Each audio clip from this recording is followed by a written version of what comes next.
Hello, Sir Ken. Good evening to us Hi, Miss and Joan. Good evening.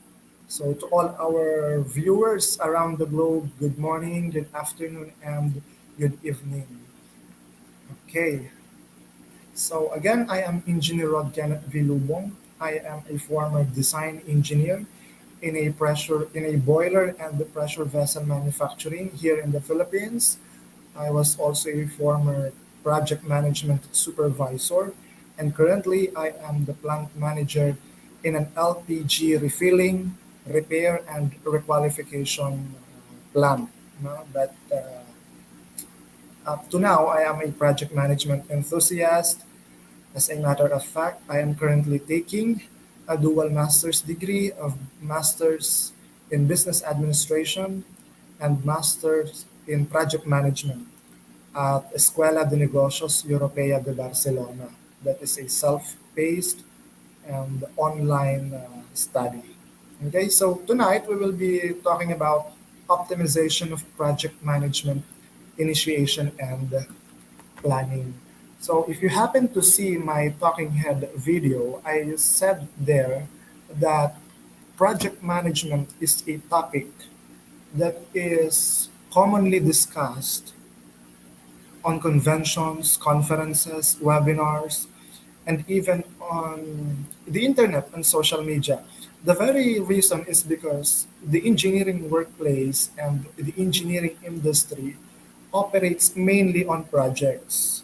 That necessitates the discussion of project management. But amidst all of this, or amidst of all of those things, there are still a number of projects that decline and continue to fail. So for tonight or for today, what we will be talking about is how are we going to optimize project management, initiation, and planning, and let us learn why projects fail and how to get them right. Optimization of project management, initiation, and planning. What goes wrong, and how to get them right. Okay. So our learning objectives for today. Number one, we want to determine the significance of initiation and planning in the overall project life cycle and project success. Number two, we want to identify the common mistakes during the planning stage of the project, determine its derailing effect on the project, and determine corrective measures.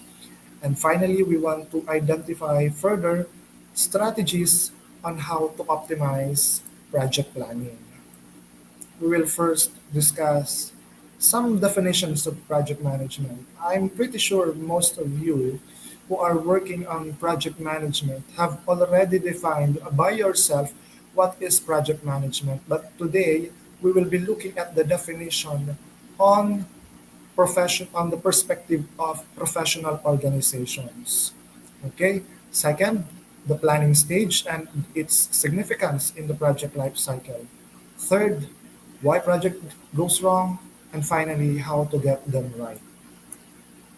So let us first have the definition of project management. Project management is defined as the process of steering a project from the start through its life cycle, as simple as that.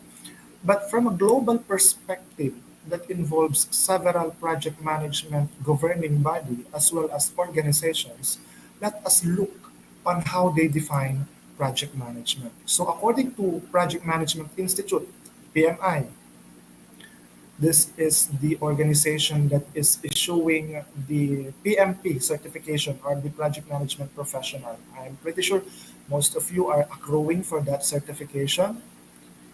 Good luck on that. According to PMI, project management is the application of knowledge, skills, tools, and techniques to project activities to meet the project requirements. While according to IPMA, or the International Project Management Association, project management is the achievement of project objective that requires deliverables to conform to specific requirements, including multiple constraints such as time, cost, resources, and quality standards or requirements. While according to Association for Project Management, or APA, APM, if I'm not mistaken, this is UK based, United Kingdom. They are the chartered body for project profession. They define project management as the application of processes, methods, skills, knowledge, and experience to achieve specific project objectives according to the project acceptance criteria within agreed parameters.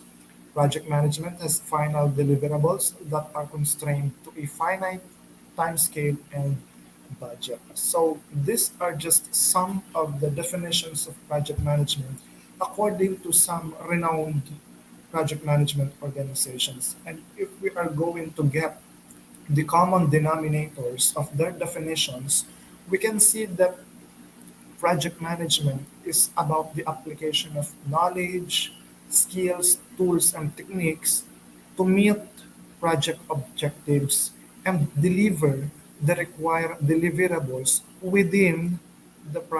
within the multiple constraints. So those are the common elements on these definitions. Now let's talk about the planning stage and its significance in project lifecycle. A project management plan is a formal, approved document that defines how the project should be executed, controlled, and monitored.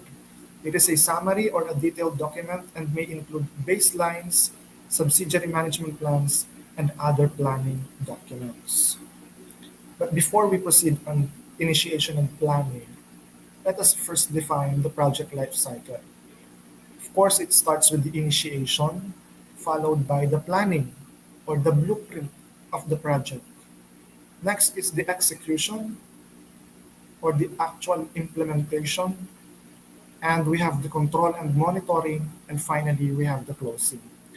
One thing that we should take note about project life cycle is that it doesn't go linearly, or meaning to say one doesn't go after the other. It happens parallel or it happens simultaneously. While you do the execution, there are still some elements of planning or the anticipation or the contingencies. And while you do the execution, you are also doing the control and monitoring, and finally the closing. So that's why the illustration we have today is not a linear representation of the project life cycle because it doesn't go linearly. It doesn't happen linearly. There are stages of the projects that are happening simultaneously. So we now go with initiation and planning. What is project initiation and what is project planning?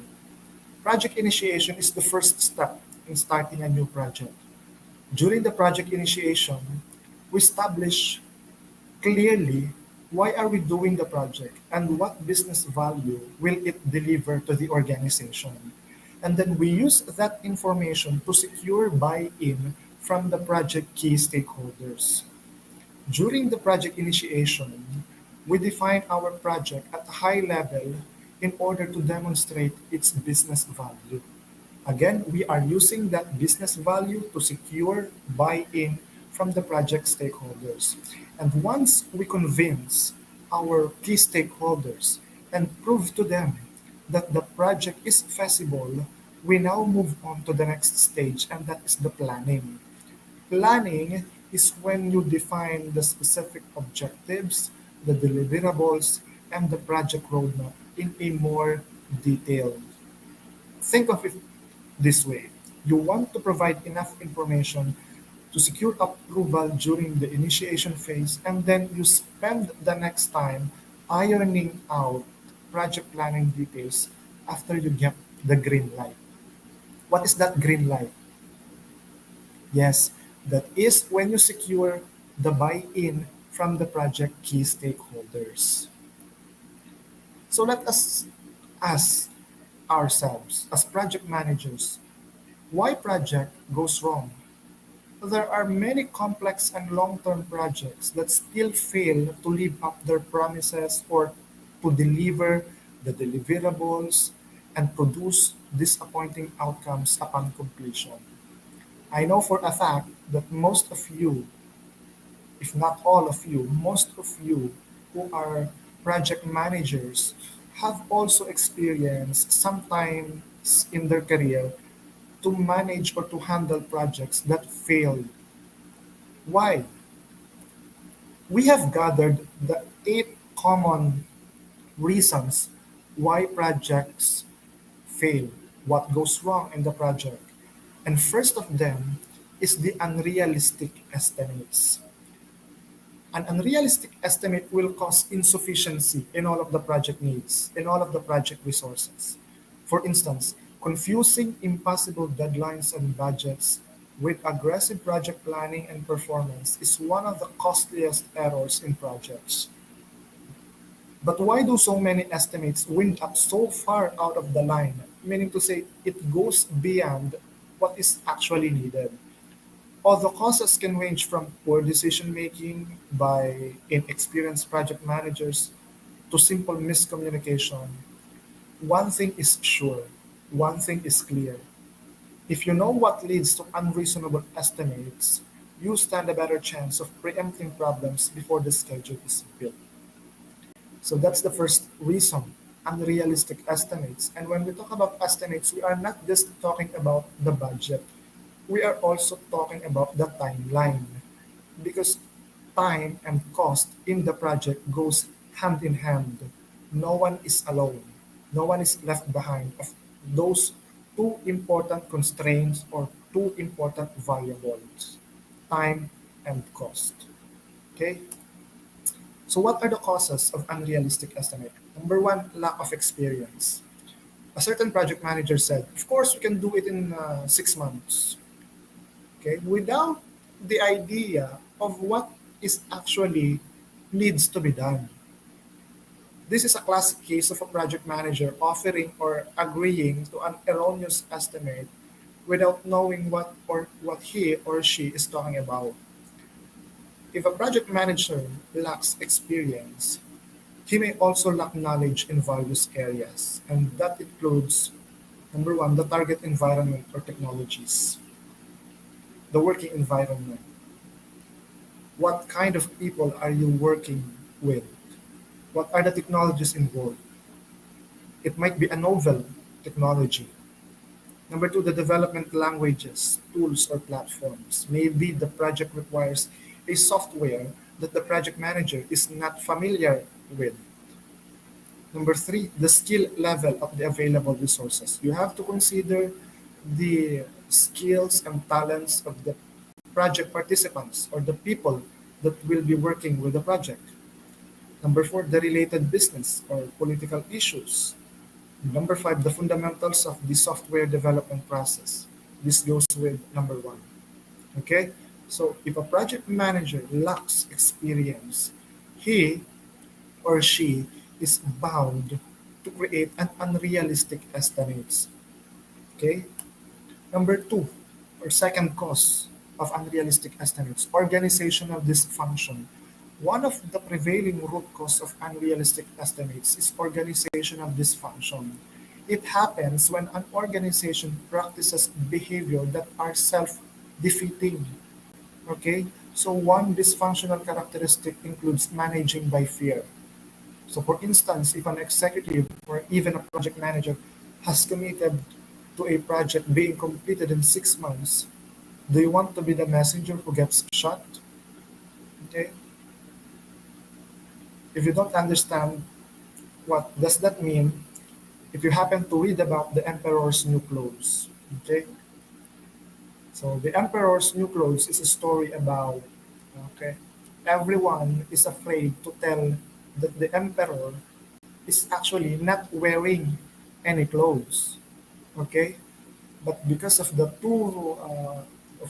two thieves, no, they manipulated the emperor.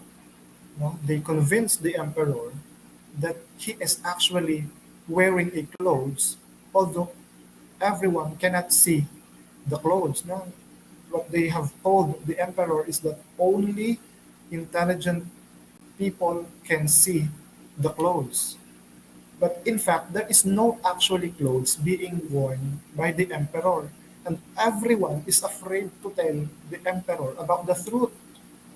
Okay, that is what being shocked or getting shocked by managing by fear means everyone on your development team or everyone on your team is afraid to tell the truth. As a result, the most absurd estimates will simply be accepted. Okay? Number three, poor communication. There can be excellent project estimates that includes meticulous details for effort, schedule, cost, and scope, and even quality requirements. Unfortunately, the underlying assumptions or prerequisites that these estimates were based on were not always communicated effectively or are not understood within the organization. Okay, so here are some factors that must be taken into account when communicating the estimates to your project management team. The dates that key people will be ready to start the project and how long they will be able to stay on the project. Okay, or meaning to say the project duration, it must be communicated to the project team. Number two, the fact that people may need to pull from other duties to work on the project. Okay. Number three, the organization's ability to recruit and retain developers with the right skill level. Sometimes when the project runs uh, on a long duration, at the middle of the project implementation, there are certain talented people that resigns or are being pulled out or are being assigned to another project that derails the project itself. Okay. Number four, the necessary education and training that must be made available to the team. Number five, high-level business requirements that are accurate and fairly stable. Number six, the developer tools that must be in place and appropriate to the planned development task. Number seven, the development processes that need to be efficiently applied and designed for effective outcomes. All of these things, these are just some of the factors that must be taken into account when communicating the estimates to your project team. Okay. Second of the reasons why projects fail is poorly defined project scope. Okay. Simply talk, the project management team are not aware of the scope of the project. And we have this thing called scope creep. It is when additional features or functions of a new product, requirements, or work that is not authorized is added beyond the extent of the agreed upon scope. Changes in the project scope is normal to the project management. No? That's why we have this thing called change management. But sometimes when changes or additional scope of work are added to the original scope and are not authorized or not properly documented, that is when scope creep happens. Okay? It is generally considered a negative occurrence to be avoided. Scope creep occurs when changes are allowed without proper impact analysis or risk analysis and without reviewing schedule and cost implications.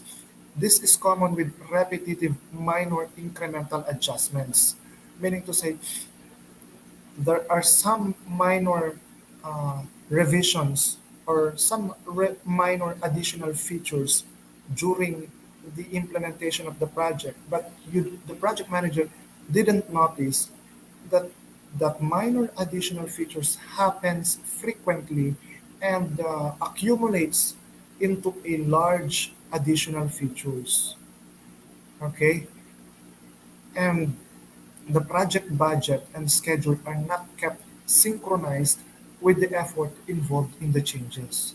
So that's the second reason or second of the common reason of project failure. Scope creep, additional features, repetitive minor incremental adjustments that are not defined, not properly documented, and not properly controlled. And budget and schedules for that changes are not considered seriously. Okay. Third, fuzzy goals and objectives. We have said a while ago that during planning, the project objectives needs to be specific. But a project would not most likely begin without first identifying where you want to go and mapping out your route. A lack of direction and unclear goals and objectives are among the common reasons of project failure. Unclear goals are part of the communication problem that continues to plague many workplaces and were also cited as the number one cause of stress for project team members. I know for a fact most of you can relate to this. No? If anyone doesn't know the direction of the project, they cannot perform their best work. Fuzzy goals and objectives can lead to absenteeism. Why? Because you are no longer motivated, because you don't have the clear picture of what needs to be achieved. It decreases your productivity and costs you higher health care. It can even cause team members to change careers. And that's another problem. Talent retention on your organization, on your project team. Okay? So fuzzy goals and objectives. A lack of direction, unclear goals and objectives, that is just one of the common reasons of project failure. Number four, ineffective leadership. A project manager is a leader, okay? And the project is more likely to drift if you, the leader, the project manager, lacks enough experience and training, has no strong lead, and you yourself is the first unmotivated. Leadership is an important value in the success of the project. That is one of the critical success factor in project management. But ineffective leaders, on the other hand, can do a great damage. Their actions or inaction can hurt morale, employee engagement, and bottom line business results. Signs of being an ineffective leader includes communication problems, inability to make decisions, poor performance, lack of conflict resolutions, quick to blame, slow reaction to change, lack of focus, comfortable with the status quo, doing the work themselves, and lack of accountability. These are just some of the common symptoms or signs of an effective leader. Here we have the traits of ineffective leaders. Number one, aggressive. Being aggressive is sometimes uh, good in the project management if it results in motivation and establishing action plan. But if it resorts to bullying behavior, it can be a negative traits for the leaders. Number two, boastful. Ineffective leaders or ineffective project managers take sole credit for the success of the team, even if they didn't help achieve the outcome. Number three, competitive. Again, competitive sometimes can be a positive trait if it entails motivation and inspiration to the project team. But if it is mistakenly encouraging unhealthy competition within the team, it decreases the productivity. Okay? Number four, controlling. Ineffective leaders may micromanage employees or in terms of project managers, they are micromanaging their project management team because they feel the need to involve themselves in every area of the project or think that they can do a better job than others. Number five, emotional. Okay, ineffective leaders may react emotionally to situations rather than rationally. Okay, there's this thing we call emotional intelligence. Okay, ineffective leaders may express excessive anger or sad emotions when confronted with stressful situations. Take note of this. I have read this to one of the project management books I have read before. That one of the signs of a matured project manager is that they handled stressful situations properly. Okay? Take note of that. Number six, immature. Ineffective leaders may be immature in their language, dress, or communication with coworkers or habits. This may lead to a lack of respect from your project management team, or it may also lead to inability to accomplish important tasks. Number seven, inarticulate, meaning to say the project manager has poor written or oral communication skills, or both. They may not understand the best ways to talk to employees in person, or they may not know how to best convey thoughts in memos or emails. Number eight, non-committal. Ineffective leaders may avoid committing to projects or deciding on plans to avoid choosing the wrong path. They are not committed. Number nine, they are also not productive.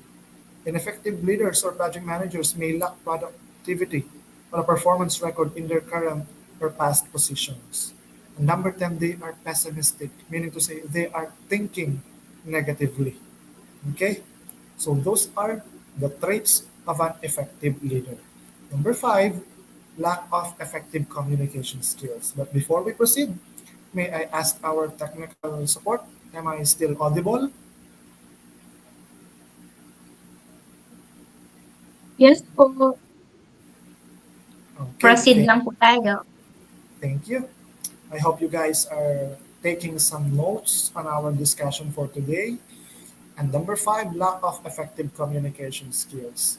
A while ago, the first reason, an unrealistic estimate, we have said that one of the causes of unrealistic estimate is poor communication. But this time, we'll be dealing on the lack of effective communication skills. Lack of communication can create misunderstanding, missed out opportunities, conflict, and the dissemination of misinformation and mistrust. Communication is key, especially in the engineering workplace or in the project management workplace, where people need to be on the same page and be working toward the same ultimate bigger picture goals.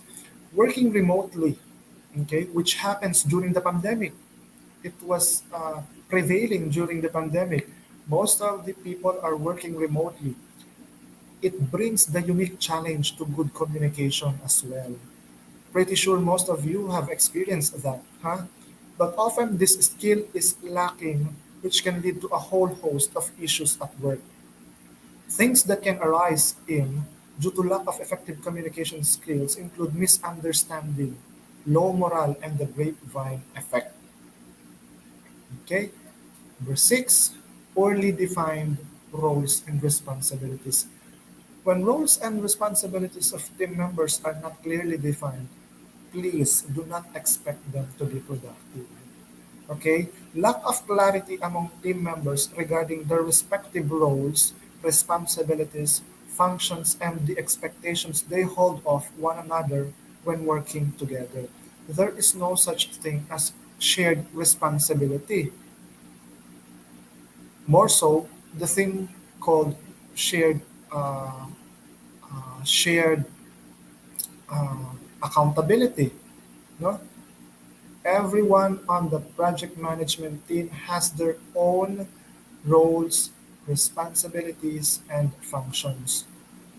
But role conflict still occurs when workers are given different and incompatible roles at the same time, or their role overlaps with another work or work group. This is what we are saying a while ago, the shared responsibility.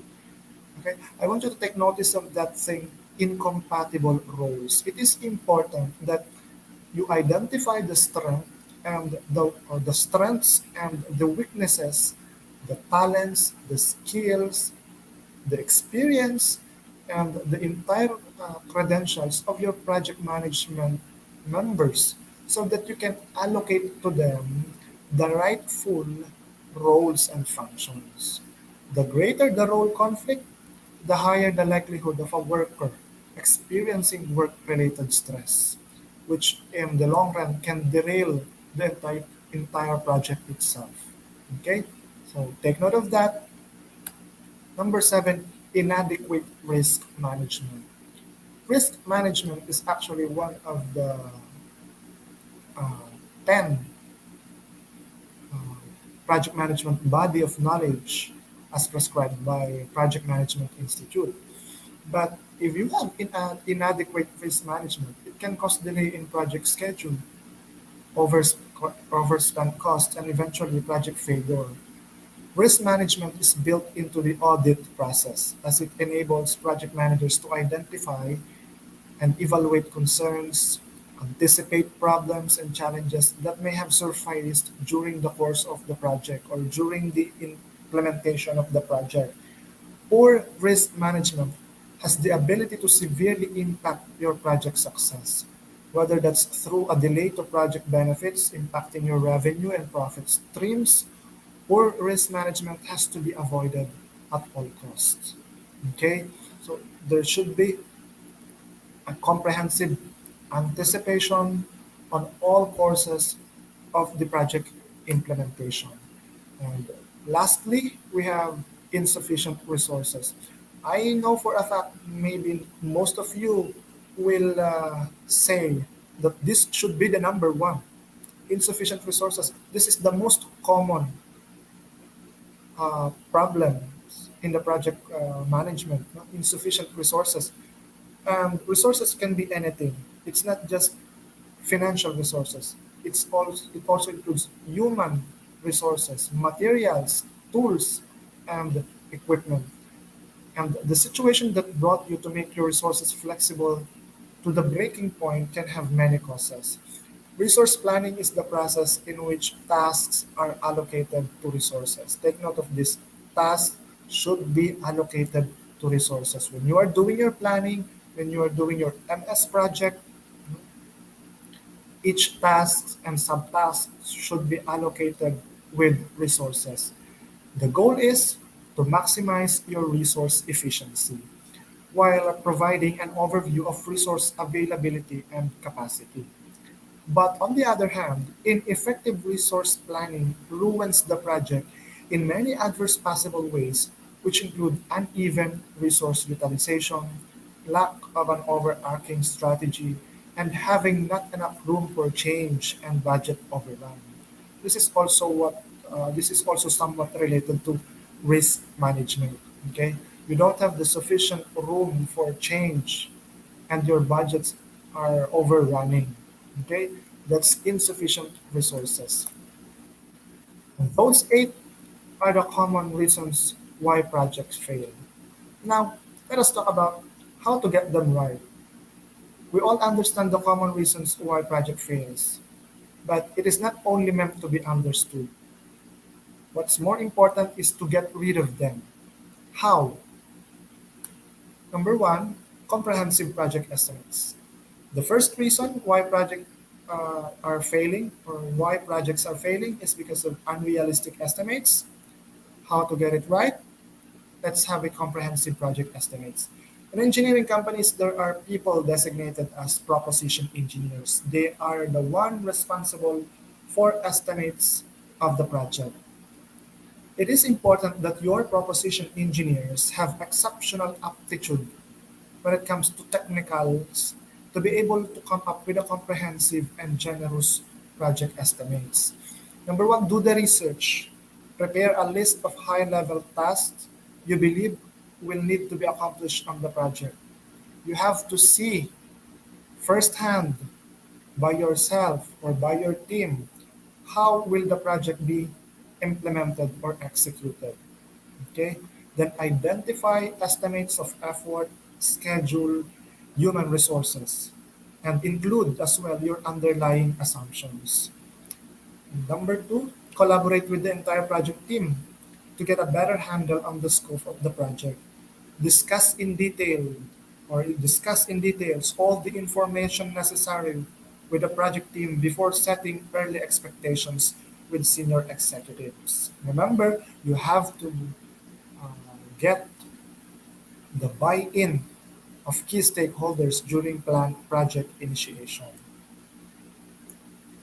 Number two, clearly define the project scope.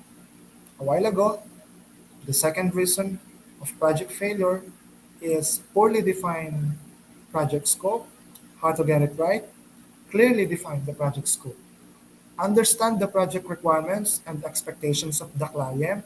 This way, you can be certain that your project scope encompasses every detail and that there will be no confusion during project execution. That is the two important thing.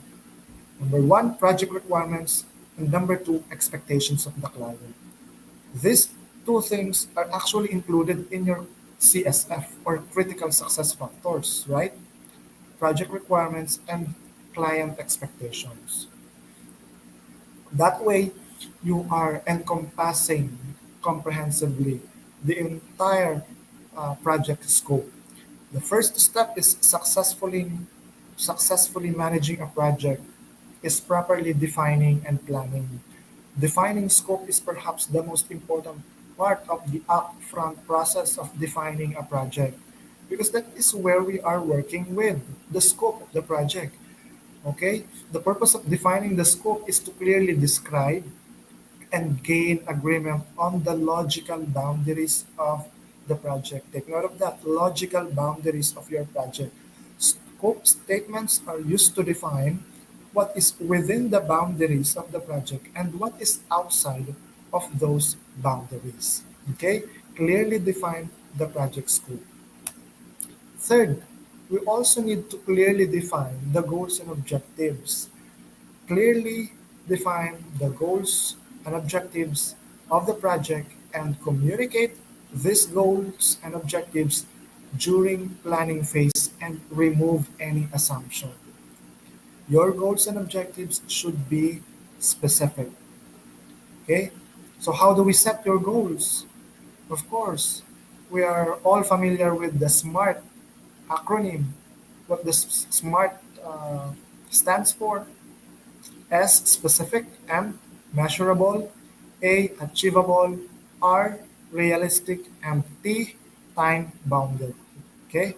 So when setting your goals, it should be smart. It means you clarify your ideas, you focus your efforts, you use your time and resources productively, and increase your chance of achieving what you want in your project. Okay? A goal in project management articulates the desired outcome. Project goals are high level and broad. It often requires a long lens view, okay, a long perspective. This is because they are the what of your project, not the how. Okay, it's what of your project. What does the project want to achieve? What is the end goal of the project? Okay? While goals are broad and longer lens, project objectives are specific and consist of smaller tasks that work to serve the wider goals. It's the milestones of your projects or project. Goals are important, but the objectives are the gas that powers the engine. It is your milestone. Okay? Number four, embody effective leadership skills. A while ago, the fourth in the common reasons is ineffective leadership. How to get it right? Project manager should embody effective leadership skills. How well does the project performs is directly related to how effectively the project manager motivates and guides the entire project management team. Okay? There are many leadership styles and theories as to what factors make the best leaders. So some of these principles are commonly seen as vital to success. Number one, lead by example. Of course, you should set the bar high. You should set the standard. You should be the example. Okay, you should be the epitome of the project. Number two, leadership is about people. It's about your team. It's not about yourself. It's about the team and its success. Number three, focus on change. Okay, we already accept the fact that there will be a number of changes during the project implementation, and you should adapt to that. You should be amenable to that, and you should not be stressed when changes are happening on the projects. Number four, be human and admit mistakes. Do not be boastful. Okay, admit the mistakes and let it be corrected, not just by yourself, but by the entire project management team. Number five, understand the value of listening. Accept suggestions and recommendations from your project team. Okay, consider their ideas and recognize their good ideas as well. Number six, promote diversity. Your project management team is composed of several talents. Okay, you should promote diversity and promote and accept diversity. Number seven, work together to achieve more. Okay, no man is an island. They said we should work together. You should work together on your projects to achieve more. Number eight, have solid values. The core values. You should be the one to embody the core values of your organization. Pretty sure all organizations have their core principles and their core values. You should be the first one to embody and practice those core values. Number nine, use technology and innovation. You will be left behind if you will not make use of the trends and tenets in project management. There are a lot of technologies and innovations that are being introduced nowadays. You should learn and make use of those. Okay? Otherwise, you will be left behind. And number 10, help to develop future leaders. There should be an inspired leadership. Okay? Number 5, create a structured communication plan. Okay? This is how we get, uh, or this is how we correct the lack of communication skills. Okay? We create a structured communication plan. Okay? Projects are needing a steady stream of communication. Why? So that everyone in the team stay on track. Okay? We have mentioned a while ago that the project management team should be on the same page. Okay? Therefore, we need a steady stream of communication, constant and correct communication. How do we do that? We map out every task to get the project across the finish line and make everyone informed, always informed, involve them in the communication and coordination process. To communicate effectively, it helps to plan out what you want from your communication and what you need to do to get it. Communication is useful at all points in the project and organization's development.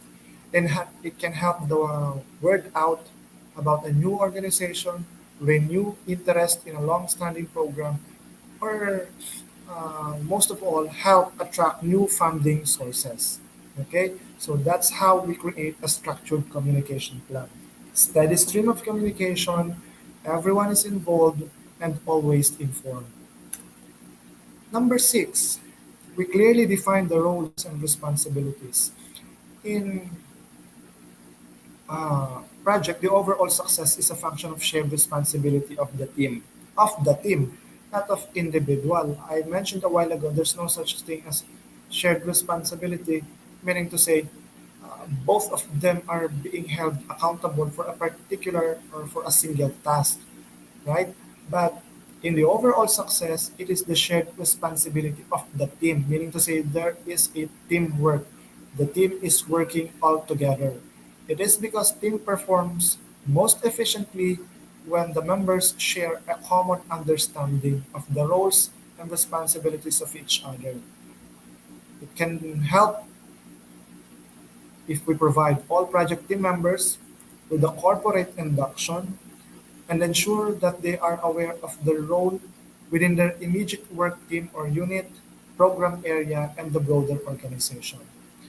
Second, we can assist team members to develop personal work plans that clearly define task objectives and expected outputs. It helps if you let your project management team understand what is being expected of them. Third, ensure all team members receive suitable training for their jobs. Trainings are necessary for every team members. Okay, there should be a leverage on their skills and on their talents. It will be beneficial on the project in the long run.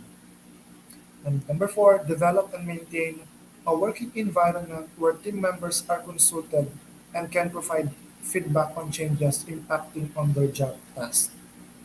As mentioned a while ago, leadership skills that you should you should practice listening to your project teams. Consider their feedbacks as well as their criticism, their constructive criticism. It will help the entire project team.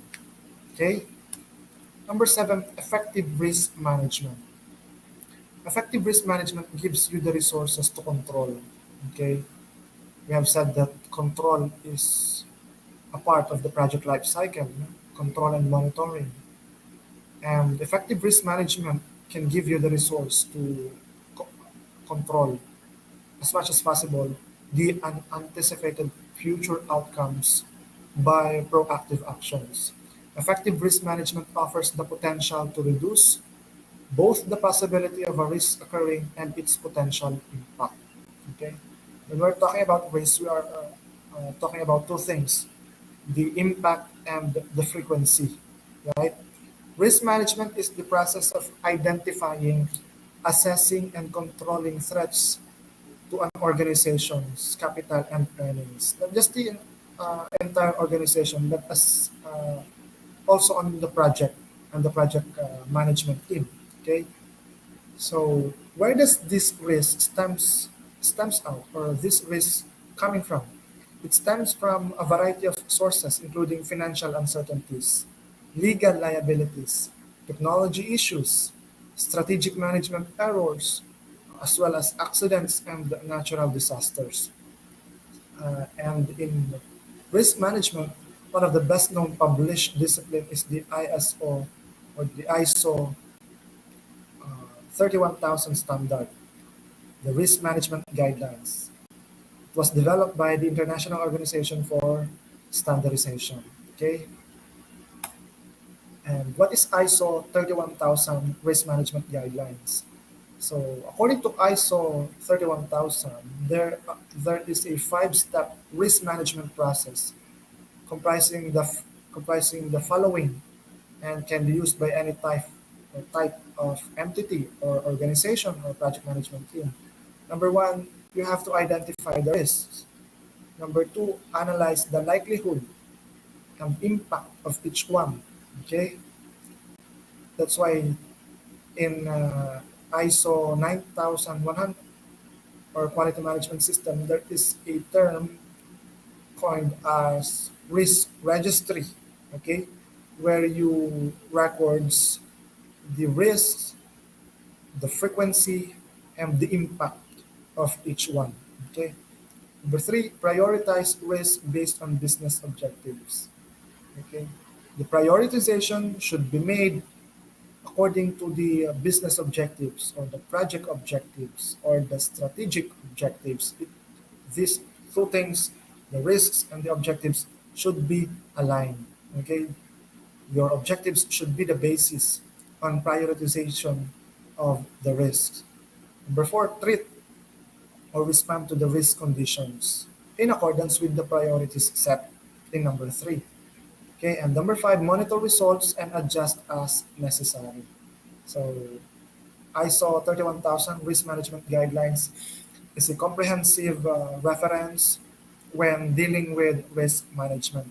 I strongly recommend each one of you, project managers, have a study, have a separate study about this risk management guidelines. It can help you a lot, not only with the projects, but also on the other endeavors of your organization, especially if you are also implementing quality management system on your organization.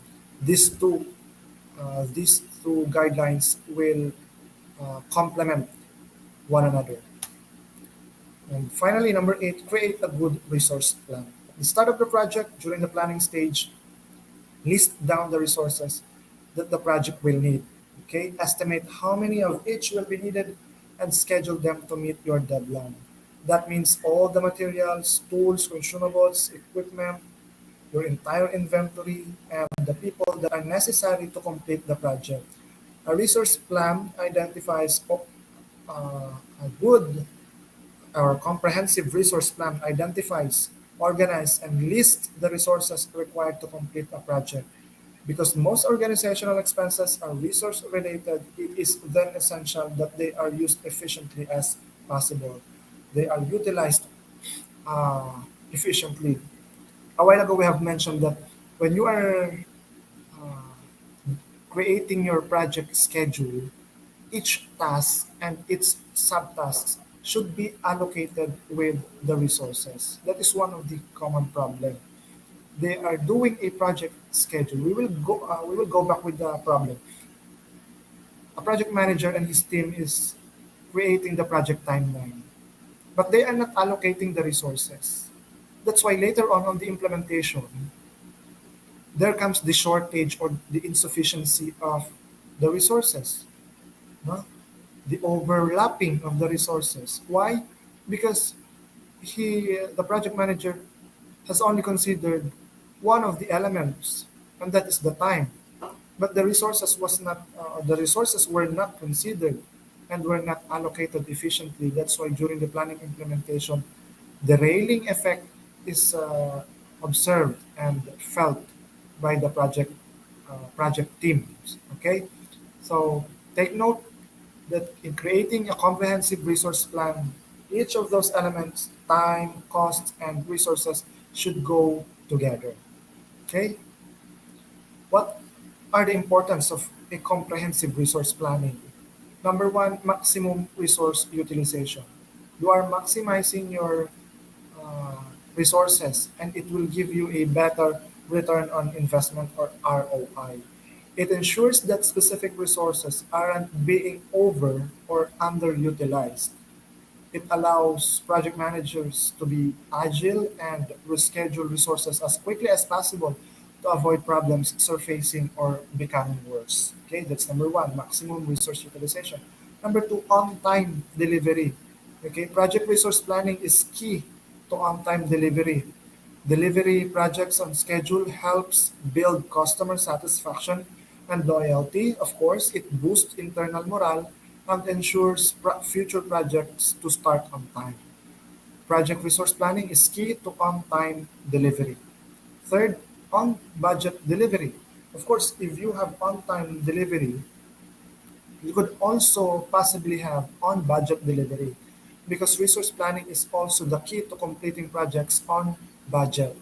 Without a clear understanding of resources and resource capacity, overspending might be incurred, which can cause project cancellations, missed revenue, and reduced profitability.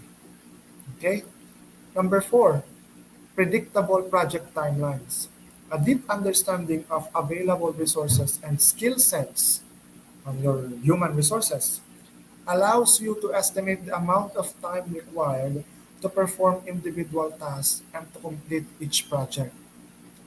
That knowledge will enable you to plan well into the future as well as plan for changes, disruptions, or new opportunities.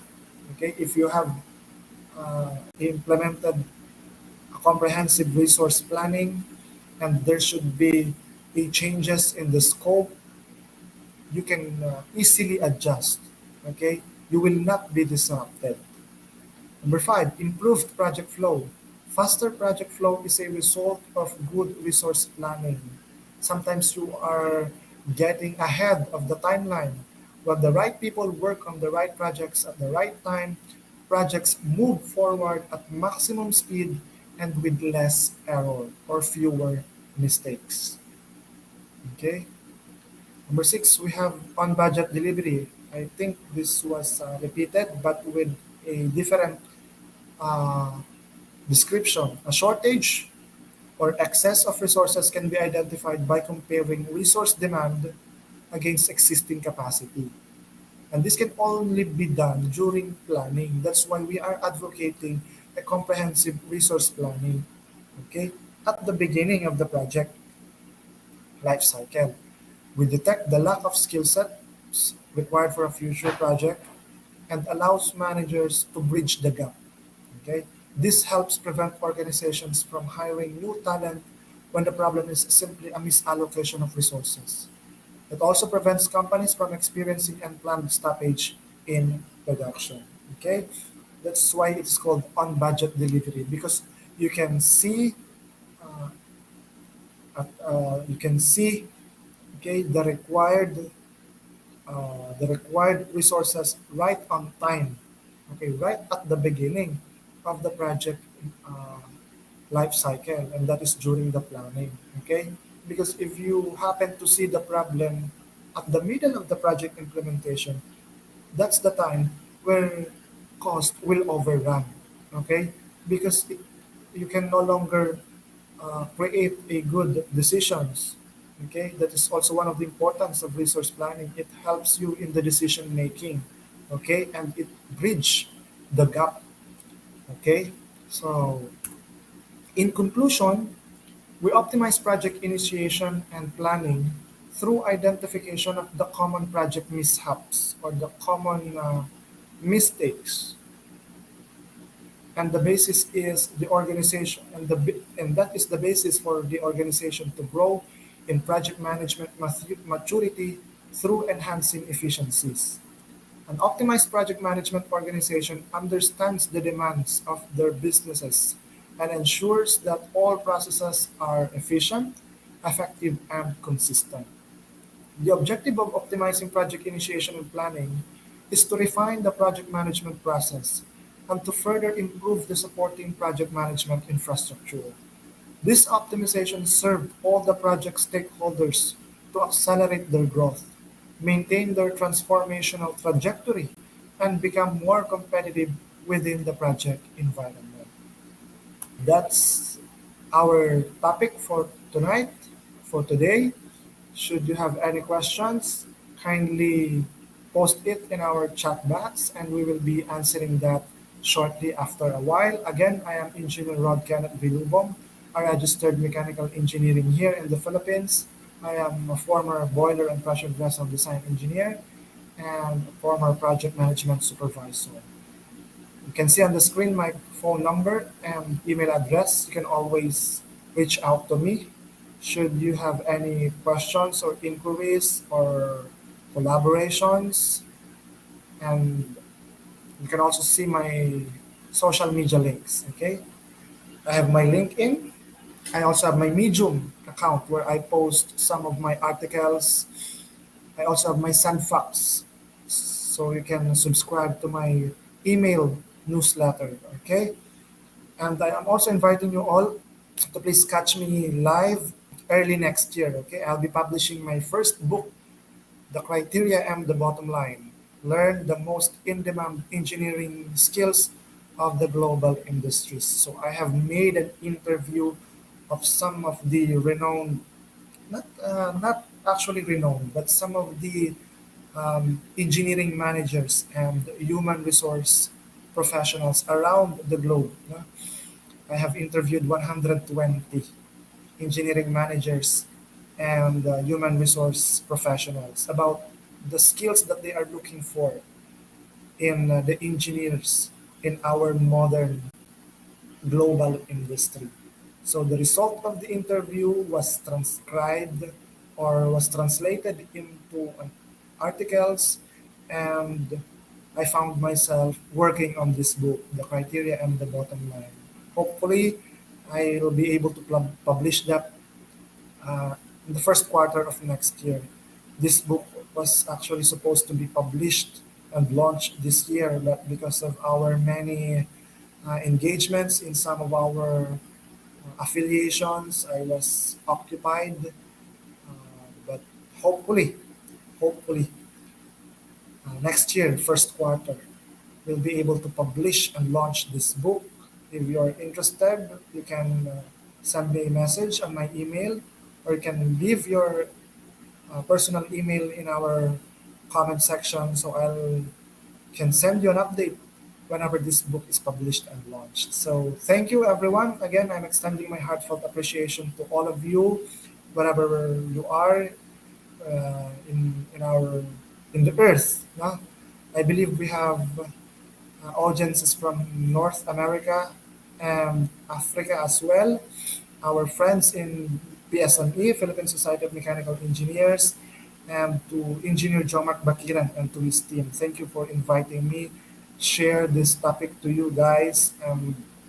Just in case there are students that are listening to us tonight, hopefully we were able to inspire you to aspire to become project managers. No? The engineering industry, the global engineering industry is in need of project managers, highly aptitude project managers. And hopefully this topic helps you a lot. Again, thank you very much, everyone. Good evening, good afternoon, and good morning. Thank you so much. Now, to answer the question is how initiation and planning affected. Can you please repeat the question, ma'am? Of course. So, as a professional, sir Ken, how initiation and planning greatly develop your skills in the industry? Greatly develop. Yeah, okay. Well, initiation and planning, as a we all understand, no, we all understand that this is the first two of the project life cycle. But planning is involved in every part of our endeavor, not only in the project management. Planning is essential to all types of management, business management, strategic management, marketing management. Planning is an essential blueprint. Now, uh, if you do, we have a saying that failing to plan is actually planning to fail, right? Meaning to say, if you have acquired the skills of doing a comprehensive plan, you can always thrive in any part of the industry, whether it's in the manufacturing, it's in the automation, it's in the maintenance. As long as you understand the basics and the importance of planning, you can always succeed in whatever field you wish to go. Okay, so that's how important is planning. And that's it. I believe there's a second part on the question. What is that, Miss Joe? They are asking Your for experiences, sir Ken, or any engagement in your industry so far. a previous industry. So some of our, or maybe one of our audience is curious to our or to my experience before. Well, I was a former project management supervisor. I started as a design engineer in a boiler and pressure vessel manufacturing here in the Philippines. We are the only boiler manufacturer that is certified by American Society of Mechanical Engineers. If you are a boiler manufacturer and you are certified by the American Society of Mechanical Engineers, meaning to say you have complied to the global standard in terms of boiler and pressure vessel. And here in the Philippines, we are the only one, or they are the only one because I'm no longer connected to them, but this company is the only one accredited by ASME. Okay, so I started there as a design engineer, and on July 2019, I was sent to South Africa to supervise the installation of two units of 18 tons per hour boilers. No? Those boilers were used for power generation. Imagine power plant generation. So we are building steam generation plant and steam power plant. We've stayed in South Africa for 10 months, and then when I came back here in the Philippines, I was appointed, or I was designated as project management supervisor. So I believe one of the blueprint that honed my promotion is my experience as a design engineer and field engineer. You know, one thing that is important for project managers, we have mentioned it also a while ago, is that you are highly technical. No, you understand first the product and how the product is being manufactured, how is it being installed. No, for you to become a project manager, a good project manager, you must be highly technical. You should understand first the process of manufacturing and installation. If you are blinded to that particular things, to those particular things, it will be hard for you to deal with the project management environment. So that's the first thing in project manager to become a good project manager, you must be highly technical, understand the entire manufacturing process. Okay, so those are my experience in project management, and currently I am the plant manager here in Delta LPG Enterprises. We are refilling, we are repairing, we are requalifying LPG cylinders. No? It's still related to pressure vessel because LPG cylinders are considered pressure vessel. And I'm currently taking a master's degree in master in project management. So those are my experience related to project management. Thank you for that, for a very insightful answer, Sir Ken. No, and to what I have understood that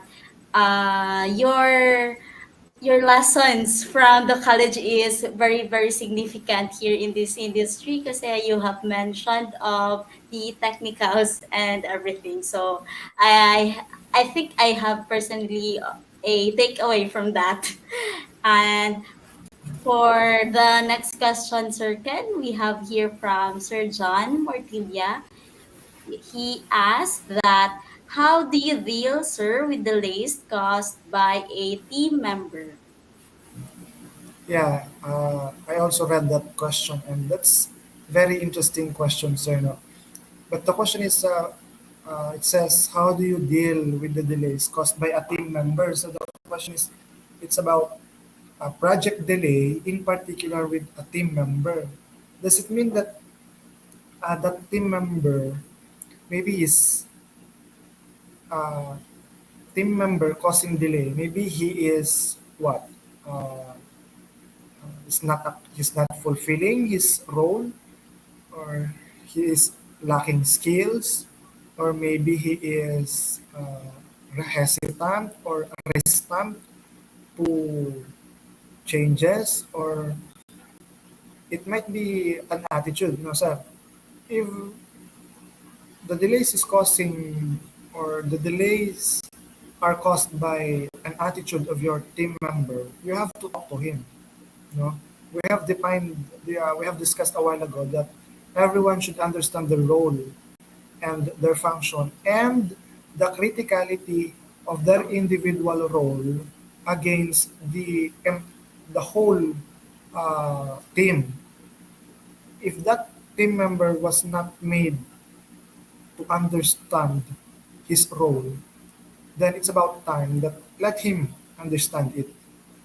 Okay, discuss it with him personally that this is his role, this is his function, and if he is resistant to project, if he is resistant to his role, you might consider putting him into a new role. Okay, but that might cause slight disruptions because you know, you are allocating another responsibility to a team member, to an existing team member in the middle of the project implementation. But if he is still resistant, we are sometimes, pulling out, maybe meaning to say remove him from the project team member. That is somewhat acceptable, that is somewhat has been normalized in the industry.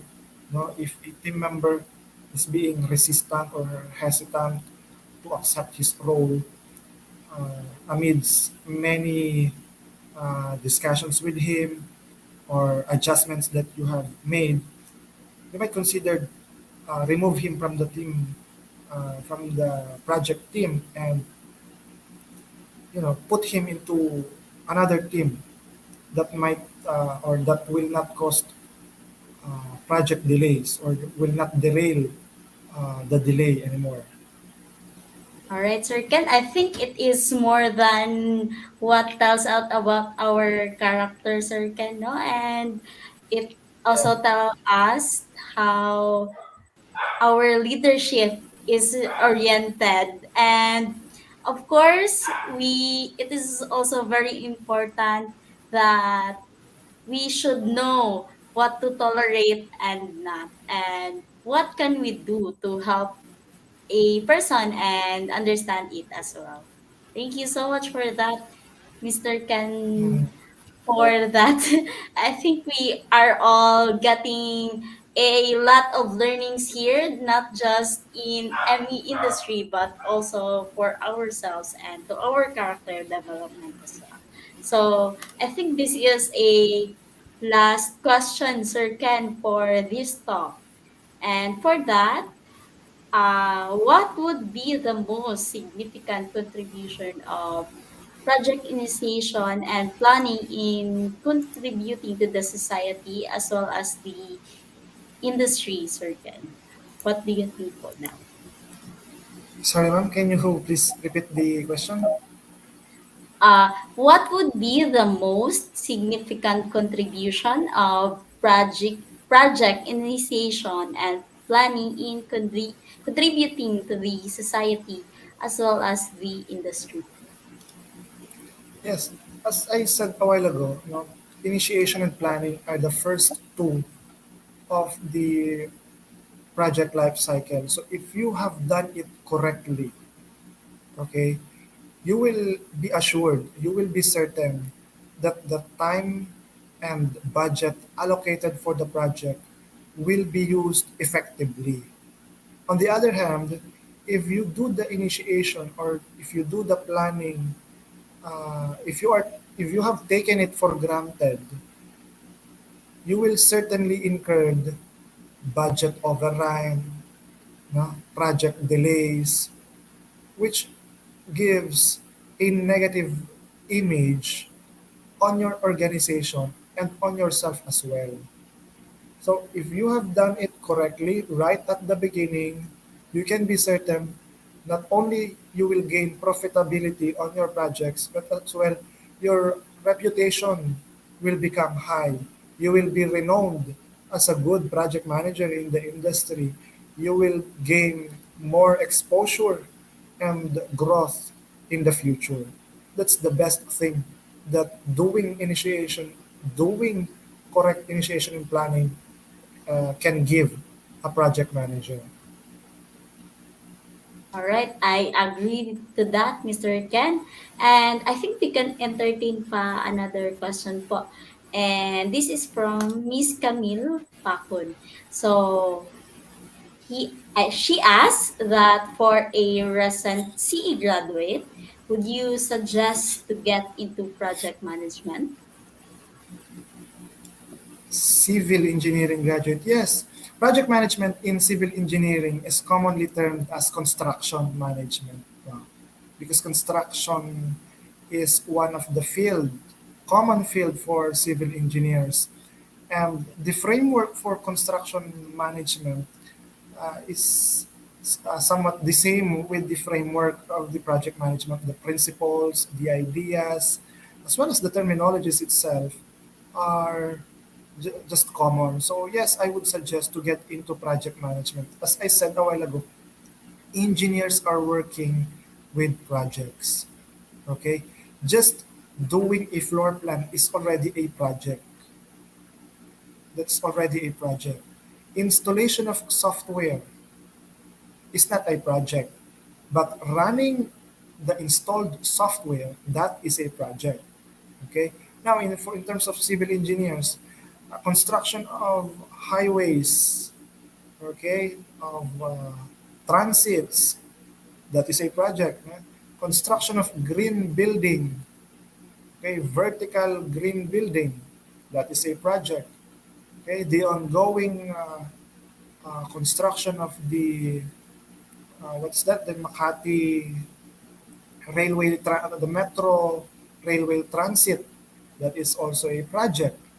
Okay, so civil engineers, you are commonly exposed to projects when you enter the engineering industry. So I suggest to engineer Camille, you explore the fields of project management. You can reach out to me. You can reach out to uh, Engineer Joe Mark Bakiran and to his team whenever you want to learn more about project management. I'm sure Engineer Jomark and his team will offer more topics, free webinars about project management in the future. You can always look out for that or reach out to me personally if you want to, so we can discuss more about project management. Okay. All right. I think just my thoughts, Sir Ken Lubong, is that project management is doesn't really just limits in engineering as well, but also to any other profession. Yeah, So yeah, yeah. we Project management is also IT, right? On our IT professionals, whenever they are developing a software, you know, uh, running a website, that is already a project. Actually, we have this term agile project management that originates into IT professionals. No? Even in the fields of finance and accounting, project management is also beneficial for them. Okay, yeah, I share the same thoughts with you. And let me also read this now from one of my good friend from Engineer Ryan Imperial on his comment. He said, I believe that adaptability, flexibility, and resiliency are the most valuable thing in project management. Yes, perfectly said. Because we have mentioned a while ago that we have already accepted the fact that change is inevitable, and that happens even on projects and project management. That's why we have this thing called change management. And if you are flexible enough, you can always make the necessary adjustments without derailing your project. If you are resilient, you can be strong enough to face adversities and challenges during the implementation of the projects. And if you have the adaptability, you can always make use of all the available resources, innovations, and technologies uh, around. You can always make use of them to for the benefits and for the advantage of your projects. Thank you, Engineer Ryan, for your good insights, and I share the same thoughts with you. goodbye everyone. Thank you so much. Thank you so much, everyone.